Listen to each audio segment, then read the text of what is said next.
After being let go by Tottenham, Antonio Conte will earn a sizable payment. The coach has left jobs under difficult circumstances before, and he has also been generously compensated for his services previously. The former footballer had established himself as a rising coach deserving of one of Serie A's top jobs before landing the Juventus job in 2011. In his first managerial position, he replaced Maurizio Sarri at Serie B relegation contenders Arezzo. He then coached Bari, Atalanta, and Siena before coming back to the Old Lady. In each of those early positions, he either left or was lured away by another team, thus he never received a payoff. What about the top positions he left over the previous 10 years, though? Juventus 2014.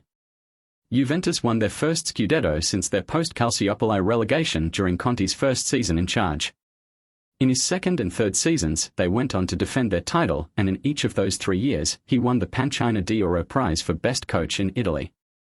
However, they did not advance very far in the Champions League, finishing in the quarter-finals. Well, you cannot go to eat at a €100 restaurant with just €10 in your pocket, can you? He famously said of Juventus' inability to compete with the European elite.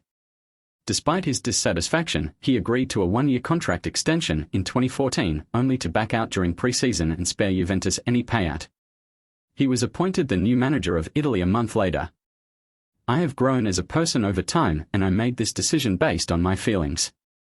With Juventus, it might be harder to maintain winning, Conte acknowledged as he left. After his departure, Juventus continued to lead the Serie A standings for 6 more years, and Massimiliano Allegri, his successor, guided the team to Champions League finals in 2015 and 2017. Chelsea 2018. The major one is this: football's largest payout in history. Conte got a sizable 2-year contract extension at Stamford Bridge after performing an outstanding job leading the Blues to the Premier League title in 2016-17. However, that's when everything started to go south. In the Italian's second season as manager, Chelsea only managed a 5th-place finish amidst internal strife. Although they did win the FA Cup, missing out on Champions League eligibility cost them dearly. After a protracted saga, Conte was ultimately fired. As Maurizio Sarri, Chelsea's new manager, came to begin his duties, Conte awkwardly left the club's Cobham training facility. However, it didn't end there. Chelsea was the target of a Conte employment tribunal.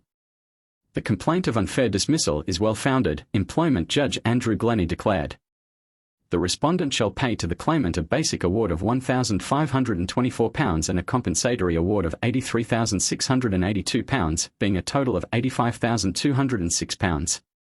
Add that to the £26.6 million that Chelsea's financial records indicate they paid Conte and his team in the 2018 summer. Inter 2021. Conte left the San Siro under a cloud after leading Inter to their first Scudetto in almost a decade, ending Juve's 9-year reign at the top of Serie A. He was dissatisfied with the club's decision to sell prized players like Romelu Lukaku. Conte's departure from the club was mutually agreed upon, despite the fact that he had 1 year remaining on his €13 million a season contract. Conte received a €2 million severance payment as part of a stipulation in his contract that prohibited him from joining another Italian team once he eventually joined Tottenham.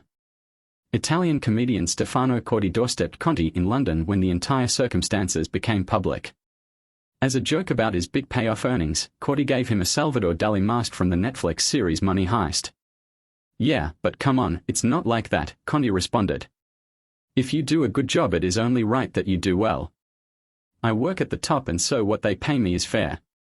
Tottenham 2023.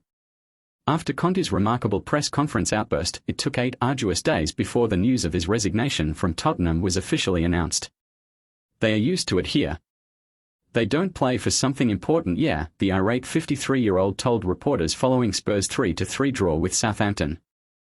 "They don't want to play under pressure, they don't want to play under stress. It is easy in this way." Tottenham's story is this: for 20 years. There is the owner, but they never won something. Why? The writing was on the wall for a long time prior to that. Having left a couple of months before his contract in North London was up, Conte will receive a £4 million payout according to the Mirror. Combine all that and it equals to just over £32 million, or just over €36 million, or just over $39 million. Not bad.